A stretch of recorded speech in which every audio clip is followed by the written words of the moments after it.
नाना ही कितीला आहे? 150 रुपये. 100ला द्या की. बरं जाऊ दे, 120 रुपये दे. नाही 100 रुपये आहेत माझ्याकडे. ए पोरा इकडे. काय झालं? काय बायकोला घेऊन चाललाय काय? नाही फ्रेंड आहे. फ्रेंड आहे का गर्लफ्रेंड आहे? गर्लफ्रेंड आहे. बरं जा घेऊन. 100ला? तुम्हाला माहिती ना मला कानातले किती आवडतात. पुढच्या वेळेस येताना घेऊन ये. अहो घेऊन काय तुमच्यासाठी कान आपलं दुकान टाकलं. दुकान टाका पण ते नीट सांभाळा.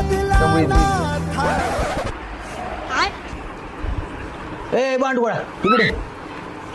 काय झालं नाना? 50 रुपये काढ. अहो नाना तुम्ही आता 100 रुपयामध्ये द्यायला तयार झालता. अरे जिच्यामुळे 100 रुपये द्यायला तयार झालो होतो ना, तीच म्हणली होती धंदा व्यवस्थित सांभाळा. कसं आहे धंदा धंद्याच्या ठिकाणी असतो, नीट लक्ष